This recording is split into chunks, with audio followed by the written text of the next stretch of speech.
আদমদীঘি উপজেলা জামাতের সংগ্রামী আমির আমার শ্রদ্ধা বড় ভাই জনতা হেফাজতুল হুসাইন একে বক্তব্য রাখার জন্য আহ্বান জানাচ্ছি।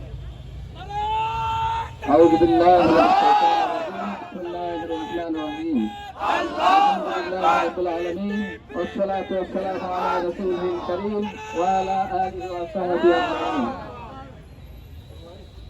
وما لكم لا تقاتلون في سبيل الله والمستضعفين من الرجال والنساء والبلدان الذين يقولون ربنا أخرجنا من هذه القرية الظالم أهلها وجعلنا من لدنك وليا وجعلنا من لدنك نصيرا।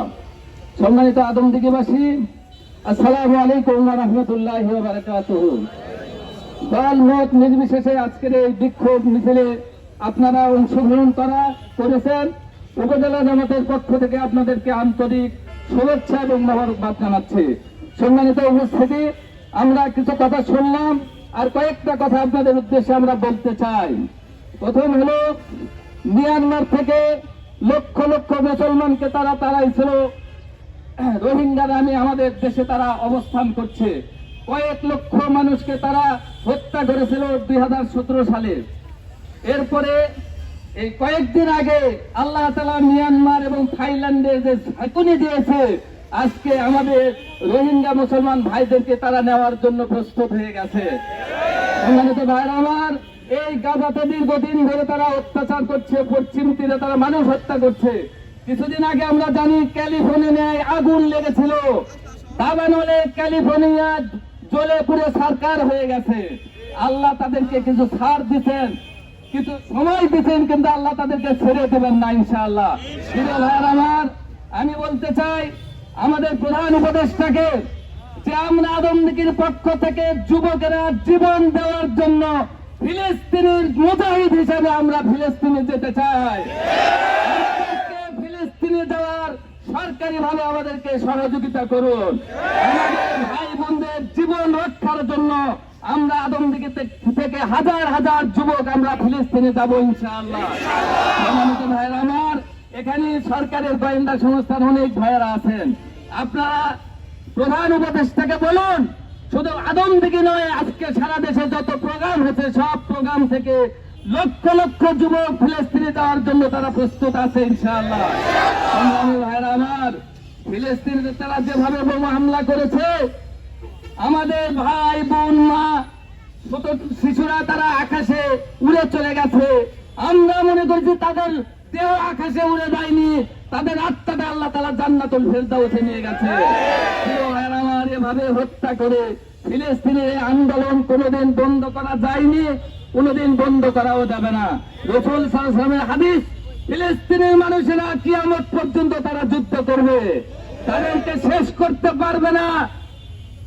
ইমাম মেহেদী আলাইহিস সালাম আসবেন, মুসা ঈসা আলাইহিস সালাম আসবেন, এরপরে দাজ্জালের সাথে যুদ্ধ হবে, নাকি বলেন? ইমাম মেহেদীর উত্তরসূরি যদি আমরা হই, তাহলে দাজ্জালের উত্তরসূরি হলো আমেরিকার বর্তমান প্রেসিডেন্ট, দাজ্জালের বর্তমান উত্তরসূরি হলো ইসরায়েলের বর্তমান প্রেসিডেন্ট। আমরা কি দাজ্জালের পক্ষে থাকবো না ইমাম মেহেদীর পক্ষে থাকবো?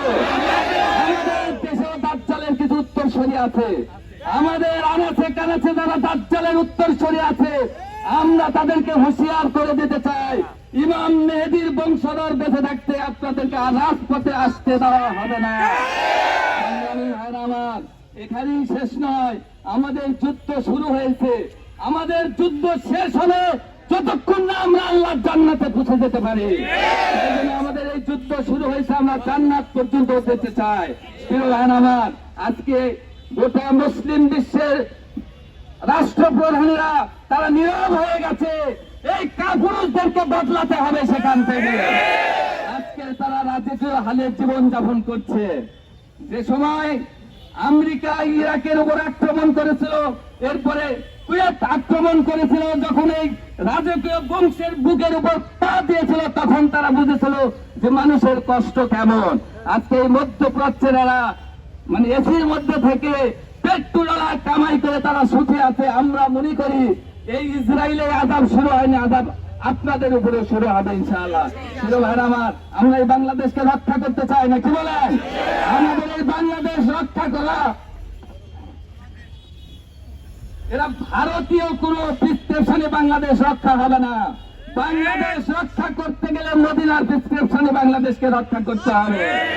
যতদিন এই ষোলগ্রহ বাংলাদেশকে ভারতীয় প্রিসক্রিপশনে যারা চালাতে চেয়েছিল, তারা আজকে বাংলাদেশ থেকে বিতাড়িত হয়ে গেছে, নাকি বলেন? আজকেও যারা দেশ চালাচ্ছে, আমরা তাদেরকেও বলে দিতে চাই, বাংলাদেশকে চালাতে গেলে, এখানে থাকতে হলে, এখানে কবর হতে হলে এই দেশটাকে মদিনার সনদে চালাতে হবে। আমার মানবতাকে তারা শেষ করেছে। মানবিক আন্তর্জাতিক মানবিক সংস্থা তারা কথা বলছে না।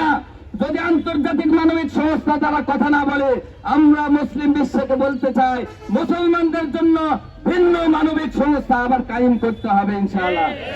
আমার আসুন, আপনারা আজকে অংশগ্রহণ করেছেন, শাওয়াল মাস, নফল রোজার মাস, নাকি বলেন?